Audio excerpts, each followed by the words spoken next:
Chaque ligne sur la carte cache une poignée de main, des accaparements de terres secrets, aux accords pétroliers murmurés autour de cigares. C'est ainsi que l'Amérique a bâti un empire, tout en affirmant qu'elle ne faisait que tisser des réseaux américains.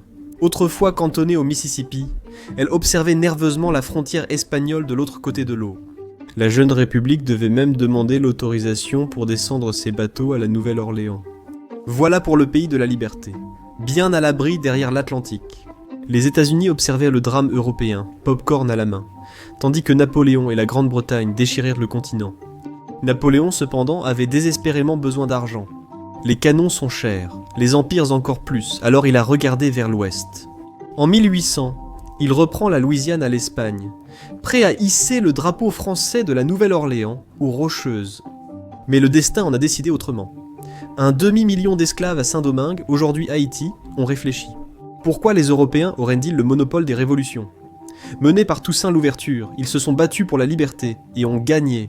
Tout le monde aime l'histoire d'un outsider. L'empire caribéen de la France a finalement disparu en fumée.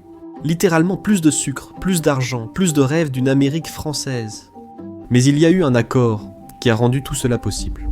Je vais expliquer les événements et les raisons qui ont fait de l'Amérique l'empire qu'elle est aujourd'hui.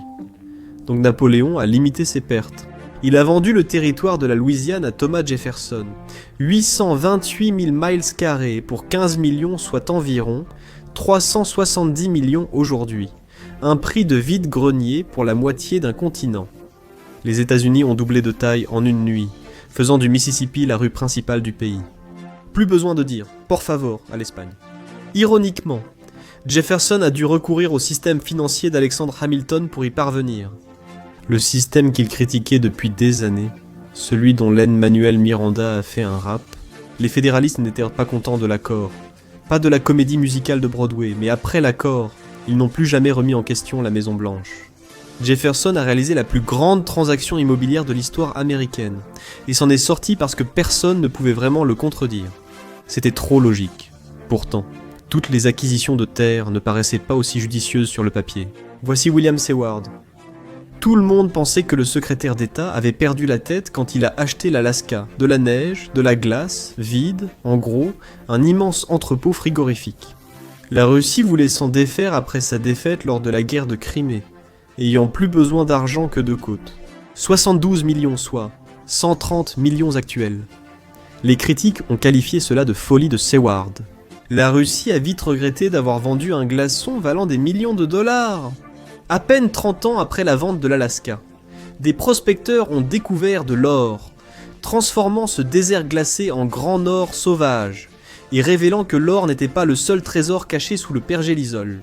En 1968, des foreurs ont découvert un océan d'or noir, environ 32 milliards de barils en réserve, le 4e plus grand du pays, sans compter le gaz naturel. Seul le Texas fait mieux. Pour un endroit autrefois considéré comme une erreur glacée, l'Alaska s'est avéré être un congélateur très rentable. Aujourd'hui, les revenus pétroliers de l'Alaska font que ces 72 millions ressemblent à une faute de frappe. La folie de Seward est devenue l'une des meilleures affaires de l'histoire américaine, preuve que toutes les mauvaises idées ne le restent pas forcément. Certaines mettent juste 100 ans à se faire valoir, mais il n'y a pas que l'argent qui compte. La décision de la Russie d'abandonner l'Alaska la hante encore aujourd'hui. Il y a 9 bases militaires qui font face à travers le détroit de Bering. L'Alaska n'a pas seulement offert aux États-Unis un morceau de terre glacée, il leur a donné un avantage, une arme gelée sur l'échiquier du Pacifique. De là, l'Amérique pouvait montrer sa force à l'autre bout du monde tout en gardant son territoire principal enveloppé dans une couverture douillette de sécurité. Et ce n'était pas le seul geste audacieux. Le pays qui s'est libéré d'un roi s'est retourné et a aidé à en détrôner un. Dans un paradis tropical en 1810, le roi Kamehameha Ier avait accompli l'impossible.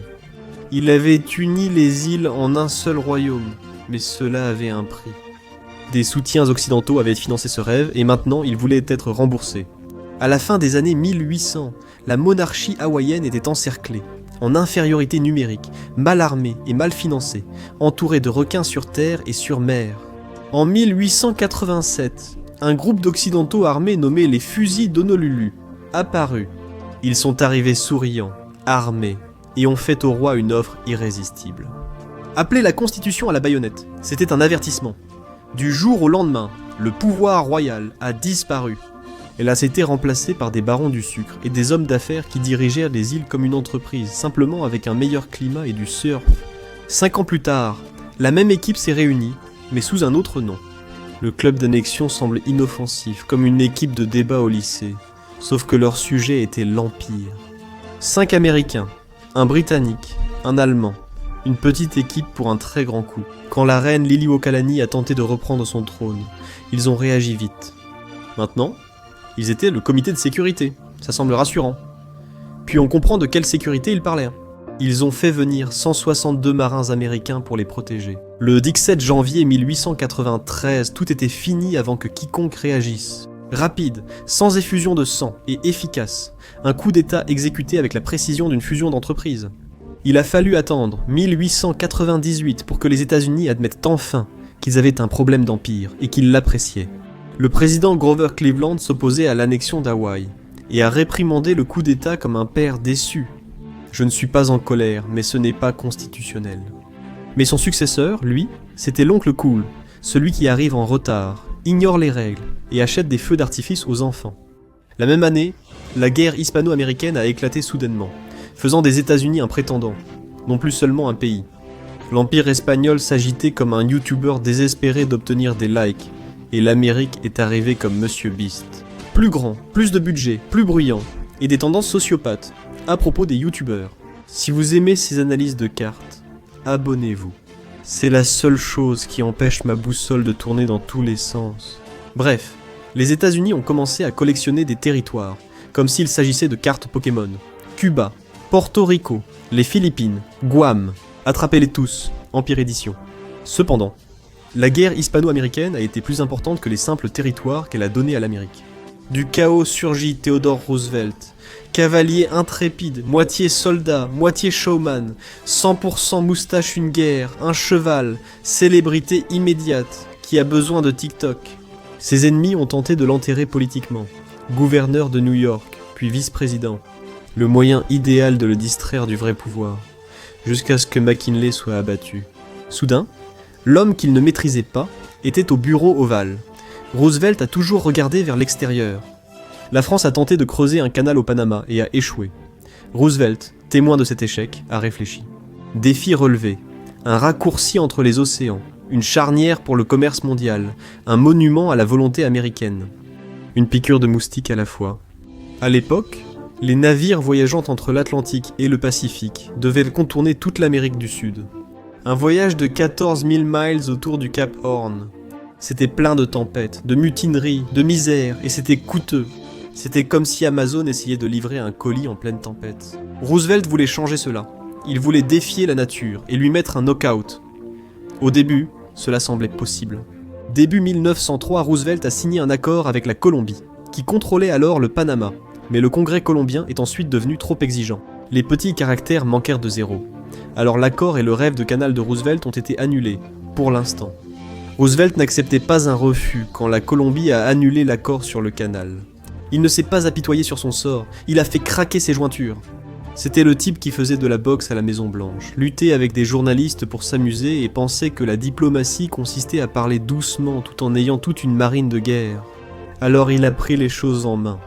Il a envoyé des navires de guerre américains pour observer le mouvement d'indépendance du Panama, qui, par un heureux hasard, a réussi dès l'arrivée de ces navires. Pure coïncidence, à la fin de 1903, Roosevelt ne parlait plus à la Colombie. Il discutait avec Philippe Navarilla, un ingénieur français du projet de canal avorté, qui, d'une manière ou d'une autre, représentait maintenant le Panama, un pays dans lequel il ne vivait même pas. Quelles étaient les chances ? Ils ont conclu un accord qui rendrait fier n'importe quel agent immobilier. Le Panama a reçu 10 millions et une allocation annuelle. Les États-Unis ont acquis le contrôle permanent d'une zone du canal de 10 miles de large. Pas mal pour une révolution qui a duré moins longtemps qu'un vol moderne de Miami à Panama City. Ce trajet de 14 000 miles réduit maintenant à 5 000 miles. Le monde est devenu plus petit, l'Amérique est devenue plus grande, et la géographie a pris un coup en pleine figure. Aujourd'hui, le canal de Panama transporte environ 6% de tout le commerce maritime et presque la moitié du trafic de conteneurs des États-Unis. Il a transformé la carte du monde en raccourci et a donné aux États-Unis un code de triche stratégique. La marine reliait désormais les océans en quelques jours au lieu de semaines. Roosevelt a qualifié le canal de sa plus grande victoire en politique étrangère, et peu de gens se sont demandé ce qu'en pensait la Colombie ou le Panama. Mais les superpuissances n'attendent pas d'autorisation, elles redessinent la carte. Les États-Unis avaient officiellement rejoint le club, et le canal était leur carte de membre. La zone du canal est finalement retournée au Panama. Cependant, l'influence de l'Amérique demeure. La marine américaine reste présente, comme un ex qui ne passe pas à autre chose. Mais le canal n'a pas seulement remodelé la géographie, il a aussi transformé le pouvoir, et donné à l'Amérique une nouvelle arme, le dollar. William Howard Taft a succédé à Roosevelt en 1909, remplaçant une moustache par une autre. La diplomatie de la canonnière a laissé place à la diplomatie du dollar, des prêts et des accords commerciaux au lieu des cuirassés. Moins de boom, plus de banques. Avec le secrétaire d'État Philander C. Knox, un nom qui sonne à la fois riche et coupable. Taft a imposé cette stratégie axée sur l'argent dans les Caraïbes, en Amérique latine et même en Chine. Roosevelt avait déjà testé cette idée. En République dominicaine, il a échangé des prêts contre le contrôle du système douanier. En gros, des huissiers avec des drapeaux. Taft ne s'est pas contenté de copier la méthode, il l'a amplifiée. Ensuite, au Nicaragua, il a renversé le dictateur José Santos Zelaya comme en déplaçant une pièce sur un plateau de Monopoly. Le Congrès a protesté, Taft a haussé les épaules, signé un décret, et la démocratie en pause, problème résolu. Mais en Chine, le plan a échoué. Trop vaste, divisé, trop d'empires se disputaient une place. Les États-Unis ont tenté d'influencer, mais la Chine a refusé. Pire encore, toute cette affaire a détérioré les relations avec le Japon. Heureusement, rien de grave ne s'est produit là-bas. Au fait, Taft, heureusement, n'a pas vécu assez longtemps pour le voir. Il croyait sincèrement que l'argent pouvait acheter la paix, que la stabilité financière finirait par créer une stabilité politique. C'était le genre de gars qui préférait serrer la main plutôt que de se battre. Son prédécesseur, lui, pas vraiment. Roosevelt aimait tous les combats. Les armes ouvraient les portes, les dollars les maintenaient ouvertes. 3 décennies plus tard, la même logique est passée des cuirassés au bilan financier, comme nous le verrons plus tard. Revenons à Roosevelt. S'il s'est déjà confronté à la Colombie et au Panama, son principal combat s'est déroulé aux États-Unis contre un homme qui faisait du capitalisme un sport de contact. John D. Rockefeller était riche, incroyablement riche, tout cela grâce à l'essor industriel de l'Amérique. Mais ce n'était pas seulement le pétrole qui alimentait son empire, c'était aussi la paperasse, les faveurs, les réunions à huis clos dans des pièces enfumées. Son modèle économique, ce n'était pas un meilleur produit à un meilleur prix, c'était un massacre. Fin 1871, la South Improvement Company est créée. Un nom oubliable, un but terrible, un pacte secret entre les géants du pétrole et du rail. Du jour au lendemain, Rockefeller est devenu un Pac-Man, rachetant raffinerie après raffinerie. En 1900, il ne dirigeait pas seulement l'industrie pétrolière, il était l'industrie pétrolière. Alors en 1906, le ministère de la Justice de Roosevelt a poursuivi Standard Oil. Ils l'ont qualifié de monopole illégal. Le procès a traîné pendant des années parce que Rockefeller esquivait sans cesse les assignations, comme s'il y était allergique. Mais quand le verdict était tombé, Standard Oil n'est pas morte, elle a simplement ressuscité. Plus petite, plus rapide et plus riche qu'avant que la justice ne soit rendue. Prétendument. C'est parce que Rockefeller est devenu plus riche. La société démantelée a été divisée en plusieurs entités aux noms familiers. ExxonMobil, Chevron et J.D. avaient des actions dans chacune d'elles. Au moment où les voitures ont envahi l'Amérique, Rockefeller n'était pas brisé. Assis dans un fauteuil en cuir, il observait son empire brisé remplir chaque réservoir d'essence en Amérique, faisant tournoyer sa moustache comme un méchant de dessin animé. Pendant la Première Guerre mondiale, Washington a compris que les guerres dépendaient d'eau pétrole. Les législateurs ont alors craint pour la durée des réserves américaines. Les réservoirs étaient pleins, certes, mais c'était l'avenir qui tournait à vide.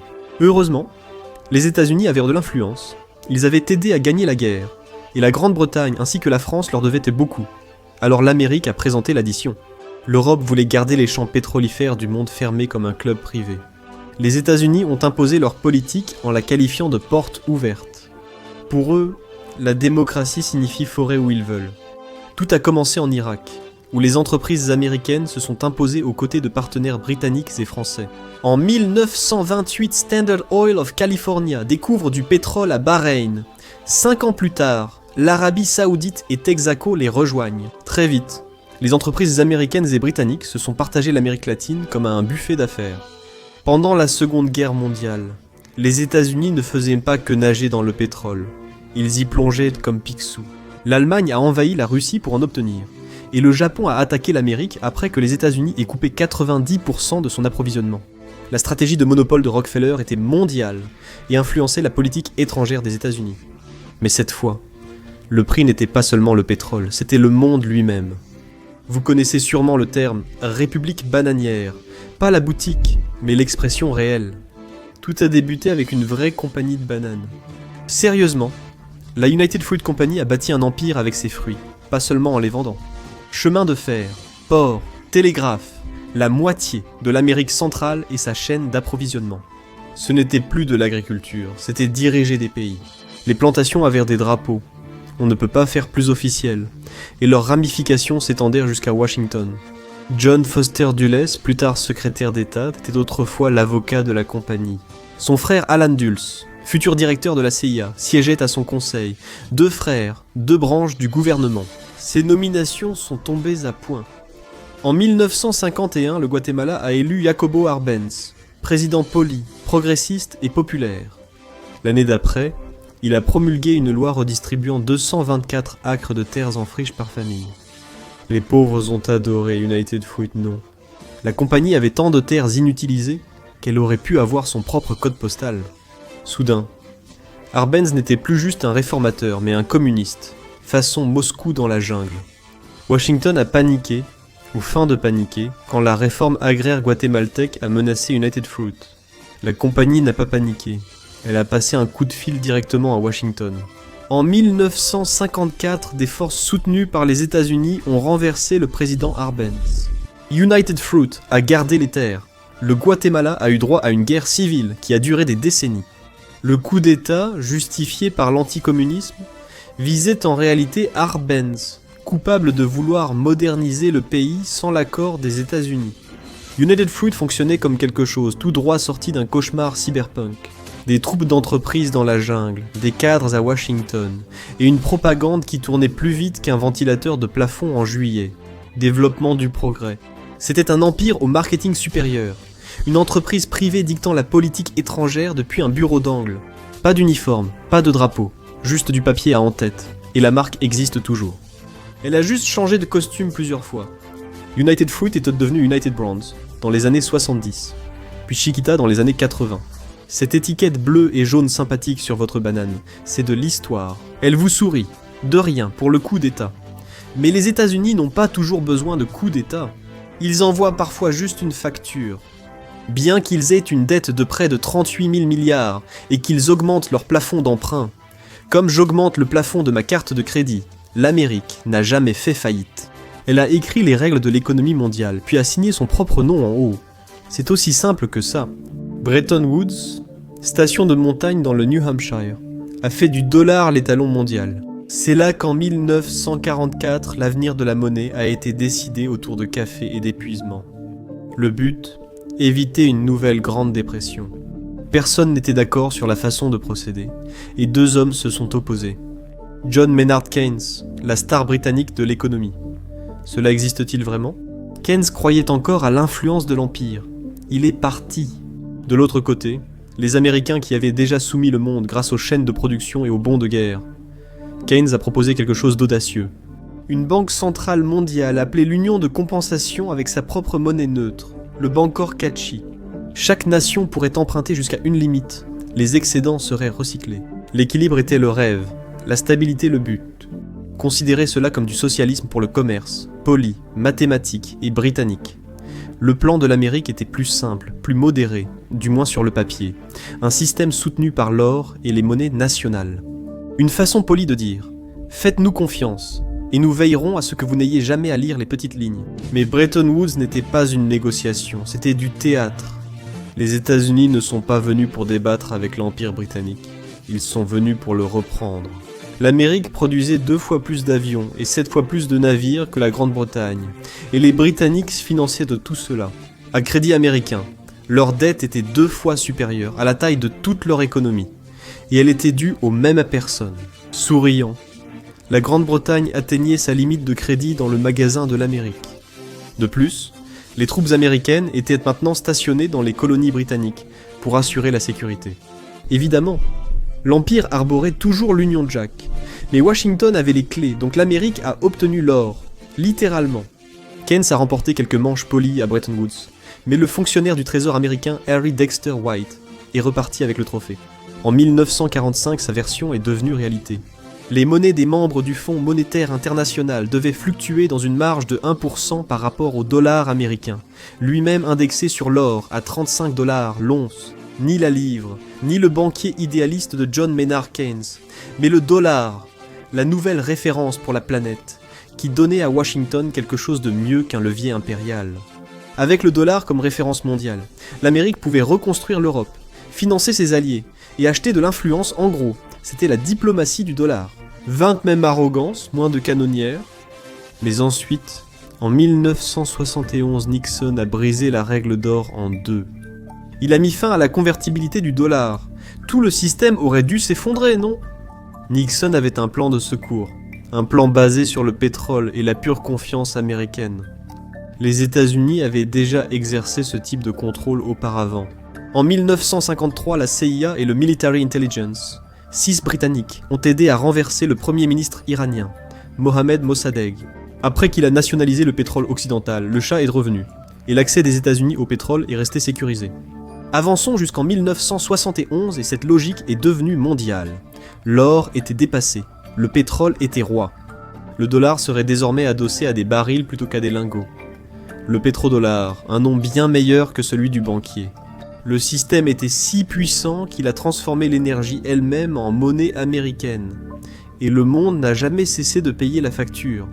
Le pétrodollar s'est imposé sans résistance, difficile de s'opposer quand on est fauché. Dans les années 1970, l'Europe réparait encore les dégâts d'il y a 30 ans, pour reconstruire ses alliés et freiner le communisme. Washington a lancé le plan Marshall, 133 milliards, soit environ 150 milliards aujourd'hui, pour relancer la reprise de l'Europe. Ce n'était pas de la charité, mais un acompte. 16 nations ont reçu une aide soigneusement conçue pour en faire des clients fidèles. La liberté est arrivée avec le crédit en magasin, puis l'OTAN a relié la sécurité de l'Europe de l'Ouest aux États-Unis, comme un compte commun. L'article 5 promettait la défense, l'article 2 murmurait la coordination économique, rédigé par le Canada, certes, mais écrit dans un américain parfait. Entre les lignes, il disait « Gardez vos économies compatibles avec les nôtres ». La stabilité financière de l'Europe était désormais directement liée à l'économie américaine. Washington détenait le mot de passe du Wi-Fi. L'OTAN était plus qu'un bouclier, c'était aussi un centre commercial. Après la Seconde Guerre mondiale, l'Amérique a apporté du matériel militaire dans des usines européennes détruites. Le Walmart des armes. Achetez maintenant, reconstruisez plus tard, la promo n'a jamais vraiment cessé. Entre 2022 et 2023, 63% des contrats de défense de l'Union européenne sont allés à des entreprises américaines. Près des 2/3 des dépenses de sécurité européennes repartent directement outre-Atlantique. Première classe. Et le grand plan pour diversifier vise à réduire ce chiffre à 50% comme si cela signifiait l'indépendance. L'OTAN n'est pas seulement une alliance, c'est un tapis roulant. Les euros arrivent, les dollars partent, des missiles au milieu, un système équilibré. Si vous avez la chance de vivre à Washington, les États-Unis maintiennent au moins 128 bases militaires dans 49 pays. Ça ressemble à un empire, mais ce n'en est pas un. Enfin, pas officiellement. Ce ne sont pas des conquêtes, ce sont des partenariats. Les pays hôtes invitent les troupes, certains perdent la facture. Le Japon dépense environ 86 milliards tous les 5 ans, couvrant près de 75% du coût pour accueillir plus de soldats américains que tout autre pays. Le loyer est dû, drapeau inclus, mais les bases deviennent gênantes. Les chars ne sont pas discrets. Alors Washington a appris à projeter sa puissance d'une autre manière. Moins de bots, plus de culture des panneaux publicitaires. Hollywood est devenu le moteur du soft power américain. Edison a créé les caméras, la Californie l'Empire. Les cinéastes ont fui la côte Est à cause des frais de brevet d'Edison. Puis survient le plus grand rebondissement du cinéma. Hitler expulse les artistes juifs de l'industrie cinématographique allemande, alors parmi les meilleurs mondiales. Ils ont fui vers l'Amérique, les nazis ont perdu leurs cinéastes, et finalement la guerre. À partir de là, Hollywood n'a pas seulement produit des films, il a créé des légendes. Les 50 films les plus rentables de tous les temps proviennent tous de studios américains. En 2024, Les productions américaines représentaient encore 69,5% du box-office mondial en baisse, par rapport à 85,6% en 2014.